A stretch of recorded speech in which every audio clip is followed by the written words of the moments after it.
Hi, my name's Russell Norman and welcome to Blue Barbel Storytellers, bringing you great stories from around the globe. On this episode, we bring you a great story by Riel Rosehill called The Picture by Lisa B. We are scheduled to talk to Riel on an upcoming episode of Read Lots, Write Lots. So please enjoy this emotionally challenging story. Brushstrokes brought me to life, sensual touches of a soft tip on my wet skin, colouring in my mind, filling me with the memories, awakening my senses to the passion, forming my shape under delicate caresses on the canvas, creating my small world and me within. I felt the yearning for me in every little touch, a hurricane of feeling stirring at the flicks of a brush. From the start, I was wanted. From before, I was fantasy. The paint was still glistening half dry on the canvas when I first opened my eyes, taking my first breath of the damp air heavy with the smell of fresh paint, tasted the thick chemical flavour in my mouth, and felt the coldness of the slimy rug, creamy with paint, beneath my feet. I stood by a window, looking out of it and seeing for the first time. My sight was a little blurry as my eyes were drying up to the world, but I was in no rush to see clearly. I knew where I was, home, in my big house on the top of the hill. It was the first time I existed in it, yet I knew it was mine. I knew the number of floors, the rooms behind every door, and what had been exiled to the attic or the basement. I knew the books on the shelves and the words on their yellowed pages, the warmth of the fireplace, the colours of the walls, and the softness of the carpets. I knew my bed and its cold sheets, standing empty, not shared with anyone. I knew myself too, and I knew that I was just how I was supposed to be. Not a strand of hair falling in the wrong place, not freckle out of line. Full lips, toned arms, I was nothing less than everything the artist wanted me to be. Temptation to yield to. I knew my garden outside, the trees scorched by lightning on the hillside and their brave new shoots sprouting towards the sky from their charred bases. The sky that stretched above, overcast with motionless, unchanging clouds threatening storm. I knew everything about my world and how, at the bottom of the hill outside my gates, it simply came to an end. It was a sudden drop to nothing. Not black, not a gap, a simple just wasn't anymore. It was what you might imagine emptiness to look like, without something to contain it. A chasm, a void, an abyss. Something you can't see or grasp that makes you feel you've gone blind or falling where you dare to look at it.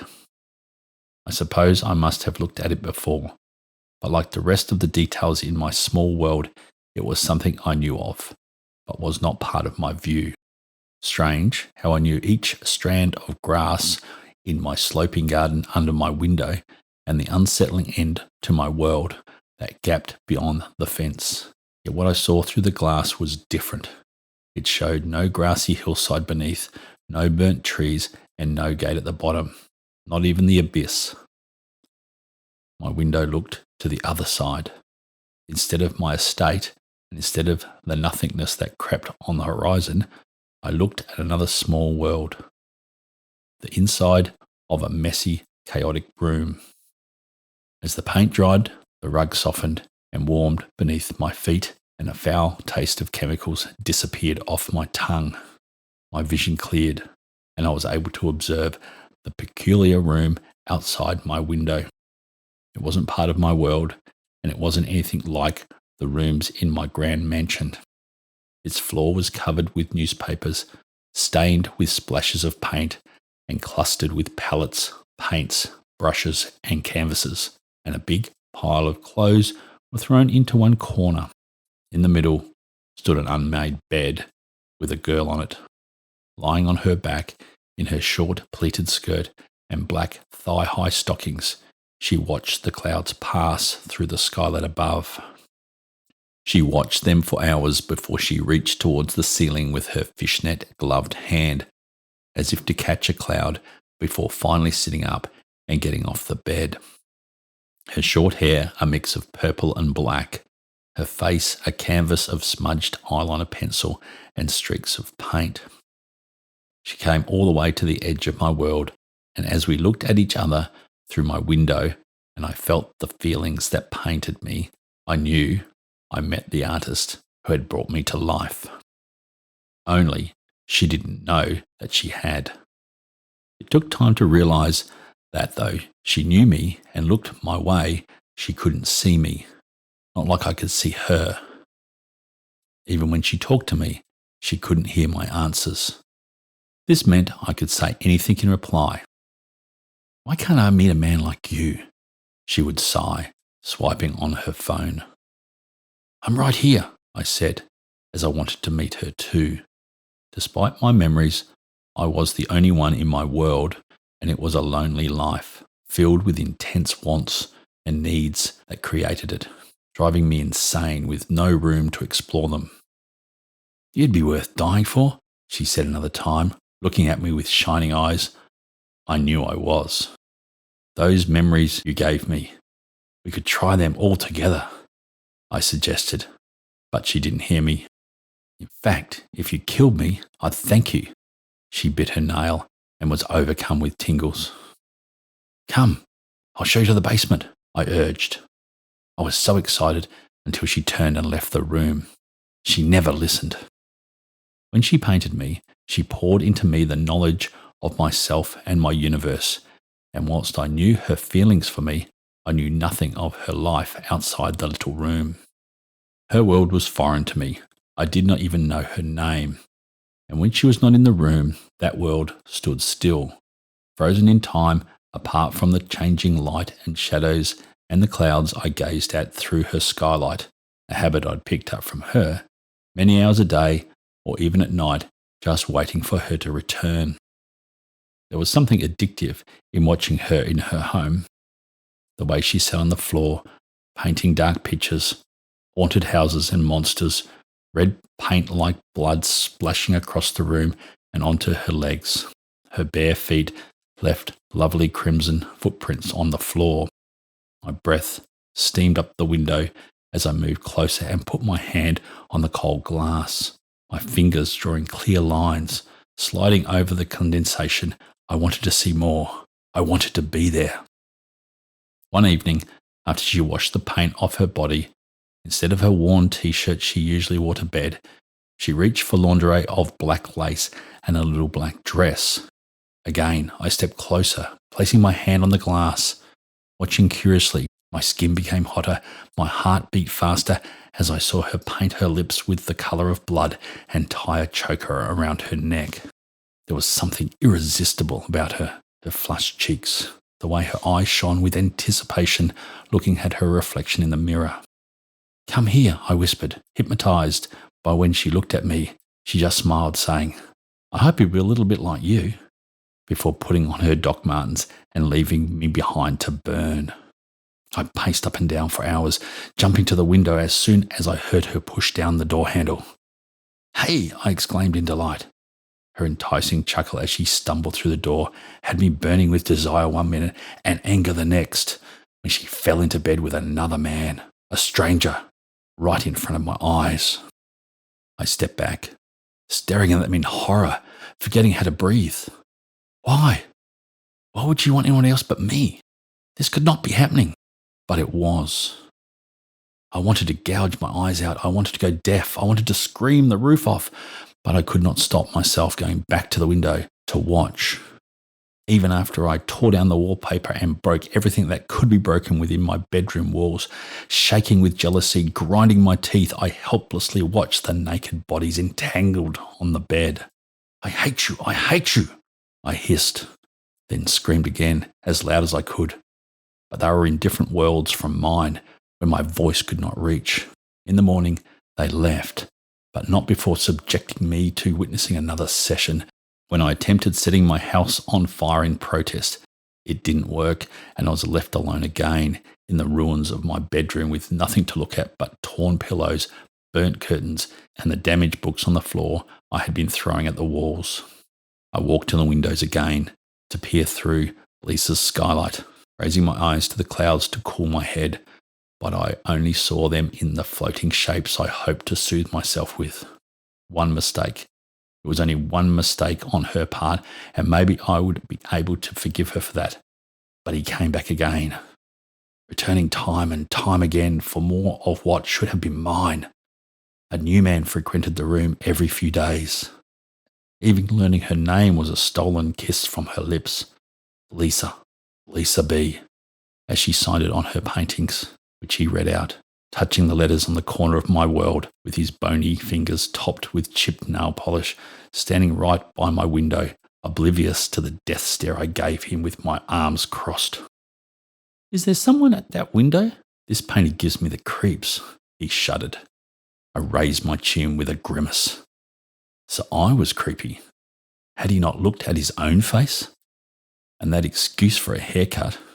I turned to my cracked mirror to confirm I was the epitome of beauty and raised my middle finger towards the window. As long as Lisa was on my side. "Yeah, that was the kind of vibe I was going for," she said, grinning at him, showing the gap between her front teeth. "What?" I grabbed onto the windsill. That was a lie. That was a lie I could not accept. She loved me, and she was willing to lie about it to that man. I glared at them, brooding. Somehow, I would find a way to show them what creepy meant. One evening, when he came to invade my space again, he stood in front of my window, absent-mindedly placing his hand on it whilst Lisa was in the shower getting ready for their date. I didn't know what came over me, but I yanked it open. I'd never done so before, but it did open, and grabbing his hand quickly, I put my foot against the wall, pulling hard. We both exclaimed in surprise as he toppled over me, falling through my window. Pinned to the floor, but I was ready to fight, until trying to push him off, realised a man not made of paint was a heavy mass. I did not know what would come next, and a rush of panic washed over me. For the first time in my life, I was scared, and I just almost, begged for mercy, although he probably didn't have time enough even to think of hurting me. Then his expression changed. I couldn't have guessed that my world would affect him, as he was my very first guest, but it was clear as day. This place was a temple to my worship. The walls and the very air soaked up and radiated the want from me. I recognized that new, shiny look in his eyes and remembered I was above all a fantasy. A laugh forced its way up my throat. I couldn't stop, bursting in hysterical laughter, lying under the man Lisa betrayed me with, who probably felt like he forgot something, but it was too unimportant to dwell on in the light of the promising situation at hand as he pushed himself up and sat on me. The face he wore was of confusion and lust. It was time to paint new memories of my own. My stomach was hurting from laughter.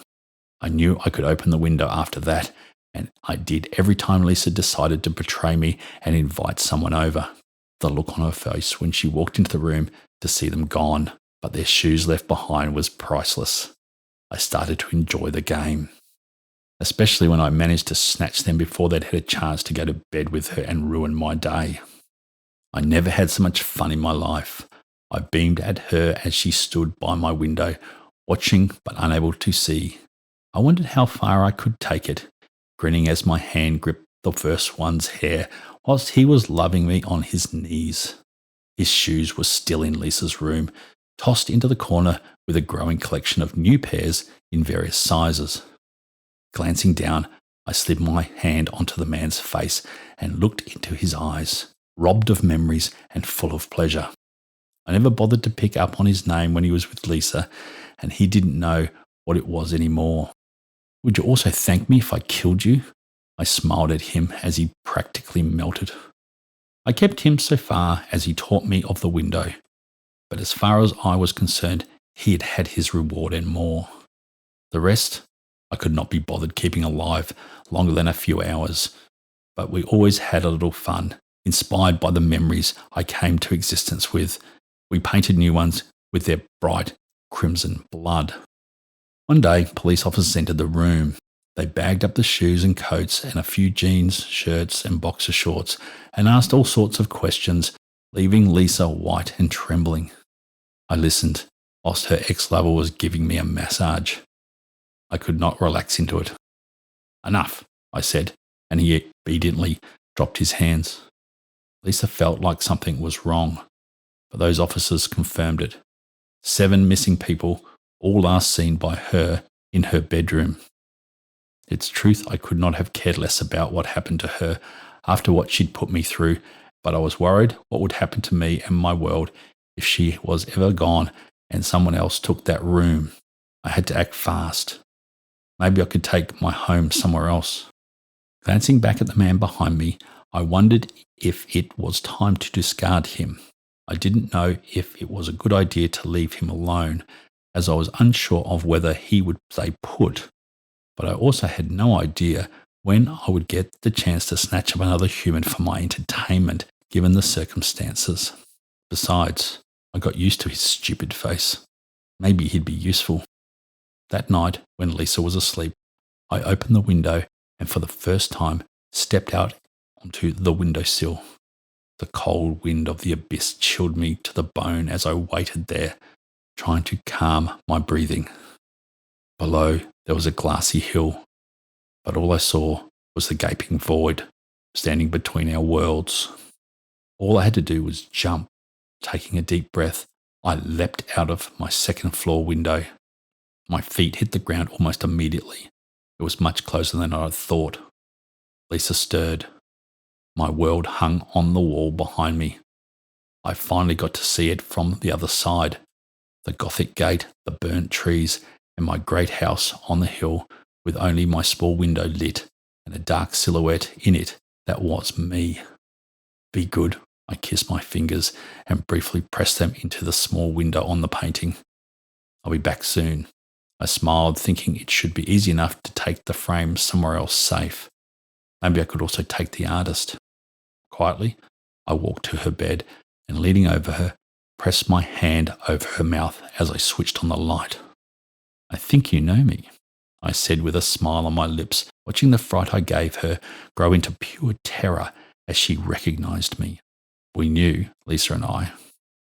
We knew this all wasn't my fault, and I was surprised to see how scared she looked, considering she knew me, but it wouldn't have been much fun otherwise. Maybe she knew that too, for she knew everything as well as I, of those memories I didn't make for myself, and what was hidden in my attic and my basement. She was right to be scared. I just thought she would be more excited. Well, she'd have to get into it. I wasn't going to rush this one, although I could barely hold myself back. Grinning, I leaned in to whisper in her ear, "When we're done, remember to thank me."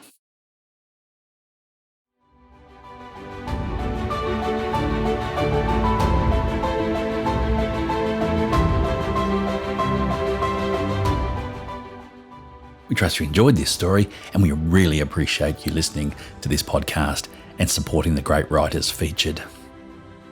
To further support the writers, we would also like to encourage you to share the links to this podcast far and wide.